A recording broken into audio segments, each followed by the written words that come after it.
Ever feel like something in your past just completely knocked you down? Maybe a failure, a heartbreak, or a time you were underestimated?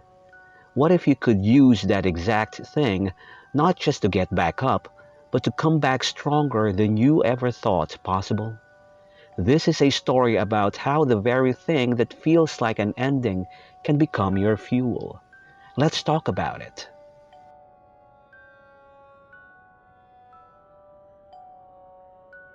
The verse opens with a powerful and intimate metaphor. Like the words of a song, I hear you call. This immediately establishes that the subject's voice isn't just a sound. It's something deeply ingrained and familiar, almost like a melody the narrator has memorized against their will. A song's lyrics are something you can't unhear. They get stuck in your head and replay on a loop. This suggests the person's influence is persistent and inescapable, living rent-free in the narrator's mind. This idea of an unwelcome presence intensifies dramatically with the next line. Like a thief in my head, you criminal. The metaphor shifts from a song to a crime scene. The subject is no longer just a persistent memory, but an active violator. By calling them a thief and a criminal, Gaga frames their actions as a personal invasion and a theft of something precious. This isn't just about heartbreak. It's about a fundamental violation of the self, as if the person has broken into the most private space, her own thoughts. The third line, you stole my thoughts before I dreamed them, is where the lyrics get truly profound. This suggests a level of manipulation and control that goes beyond the ordinary. It's not that the person is in her thoughts, it's that they have somehow taken ownership of them before she even has a chance to form them herself. This paints a picture of a relationship where one person was so dominant or influential that the narrator felt she couldn't have an original idea or dream without it being preempted, controlled, or claimed by the other. It's about the loss of autonomy and intellectual freedom. The verse concludes with its most vivid and devastating image. And you killed my queen with just one pawn. This is a brilliant chess metaphor that encapsulates a feeling of being strategically and effortlessly destroyed. In chess, the queen is the most powerful piece while the pawn is the weakest. For a single pawn to take down the queen means the queen was put in a vulnerable position through cunning strategy or a devastating mistake. The narrator is the queen, her power, her reign, her sense of self. The subject, with a seemingly insignificant move, a pawn, which could represent a careless word, a small betrayal, or a subtle act of manipulation, completely checkmated her world. It speaks to an immense power imbalance, where the narrator's strength was utterly undone by what appeared to be the other person's minor action, highlighting how fragile power can be in the face of emotional warfare.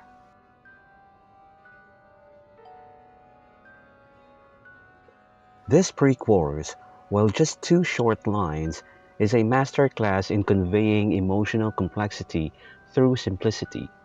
On the surface, this goodbye is no surprise, reads as a statement of cold, resigned acceptance.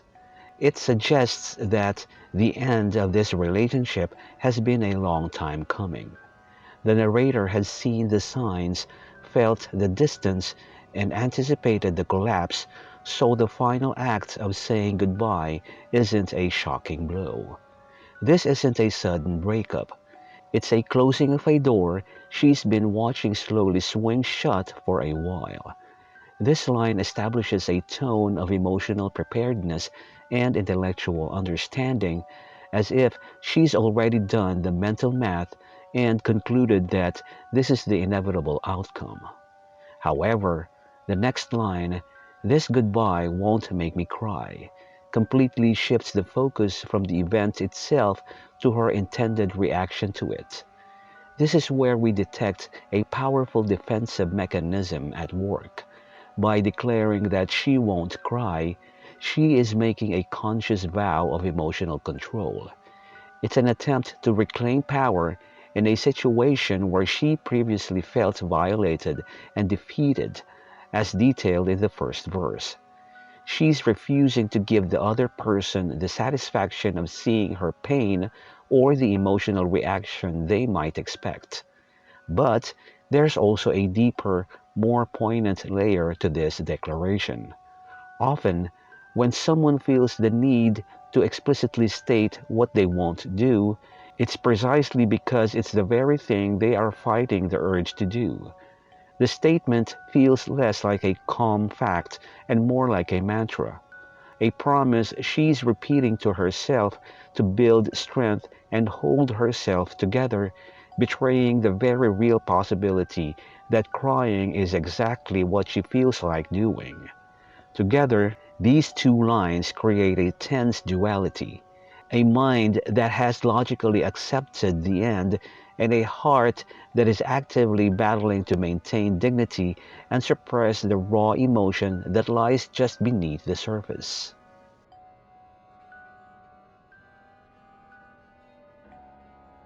The chorus transforms the song from a story of violation into a powerful anthem of resilience and rebirth. The central repeating mantra, "I'll keep on dancing until I'm dead," is a declaration of defiance. On one level, dancing is a metaphor for living, surviving, and moving forward with passion and purpose. She's vowing to never stop living her life, to never let this emotional killing defeat her. But there's a darker, more literal edge to it. It's a promise to dance through the pain, to use the very act of movement and art as a weapon against the numbness and despair the relationship caused. She will dance so hard and so long that it will define her existence right up to her final moment. This idea of turning death into life is completely flipped on its head in the crucial line. "'Cause when you killed me inside, that's when I came alive." This is the core paradox of the entire song. The emotional death she experienced, the violation of her thoughts, and the killing of her queen from the verse wasn't the end. Instead, it was a necessary annihilation. It was so catastrophic that it burned away the old version of herself that was vulnerable to this person's control.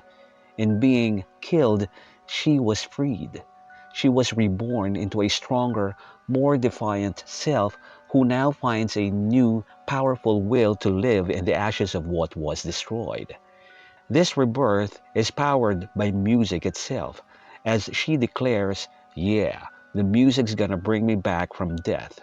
Here, music and dance are framed as lifelines, magic, and therapy. They are the transformative forces that facilitate her resurrection. The music isn't just a background track, it's an active, healing power that pulls her out of the emotional grave. The repetition of "dead" at the end of the lines mimics a heartbeat fading out and then shockingly restarting. It's the sound of flatlining being replaced by the relentless, pounding rhythm of the dance floor. The chorus ultimately argues that from total emotional destruction can come a fiercer, more vibrant, and truly authentic life, one that is celebrated through the primal, healing act of dance until the very end.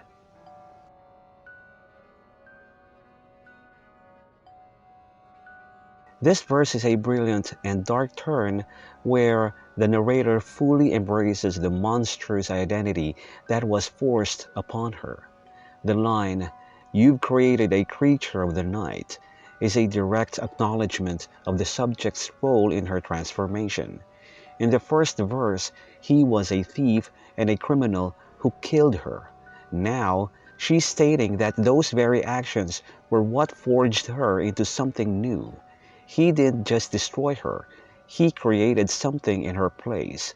By calling herself a creature of the night, She's leaning into a classic Gothic and horror trope. This new self is powerful, mysterious, and operates outside the rules of the normal daylight world. She is no longer the victim. She is a being born from the darkness of the experience, and she owns it completely. The power dynamic has now completely flipped, which is cemented in the next line. Now I'm hunting your air, your soul, your eyes. This is the ultimate revenge. To hunt someone means to be an inescapable presence in their mind, much like he was a thief in her head. But now, she's the active force. The list, your air, your soul, your eyes, is a progression of invasion that goes from the external to the deeply internal. Hunting his air means she is the atmosphere around him, something he must breathe in to survive, making her essential yet oppressive. Hunting his soul means she has permeated his very essence, his conscience, and his deepest self. Finally, hunting his eyes means that everywhere he looks, he sees her. She has taken over his perception of the world. She is no longer the one being controlled. She has become an indelible phantom in his existence, turning the tables so that his creation is now his eternal tormentor. This verse completes her journey from a violated queen to a powerful, hunting specter of vengeance and resilience.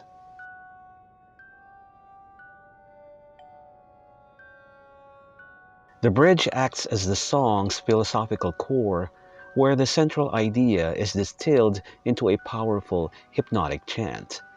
The relentless repetition of "Do the Dead Dance" serves a few key purposes. Firstly, it transforms the concept into a ritual or a command. It's no longer just something she's doing personally. It's an universal act she is invoking, almost like naming a new genre of movement born from pain. This repetition mimics the trance-like state of losing oneself on the dance floor, where a single thought or beat is cycled over and over until it transcends its literal meaning and becomes a pure feeling. This phrase, the dead dance, is the ultimate expression of the song's main paradox. It's the dance of those who have been emotionally killed. It's not a dance of joy, but one of survival, fueled by the energy of what was destroyed. To do the dance is to actively choose to move your body even when you feel numb inside, to find rhythm in the emptiness, and to connect with a community of others who are also dancing through their pain. It's about embracing that creature of the night identity and making art from the scars. The entire bridge builds on this mantra of being dead, making the final line, "But I'm alive on the dance floor," hit with the force of a revelation. That single word, "but," is a monumental shift. After lulling us into the rhythm of death, she sharply contrasts it with a declaration of life. This is the final, triumphant resolution of the paradox she's been exploring. The dance floor is the magical space where this alchemy happens. It's where the music brings her back from death. By performing the dead dance, she isn't celebrating death. She is vigorously, physically proving that she is alive. The very act of dancing, of feeling the music and moving her body, is the most potent evidence against the emotional death she experienced. The bridge concludes that she can embody both things at once. She can carry the memory of that death within her while simultaneously performing a defiant, electrifying celebration of being truly, vibrantly alive.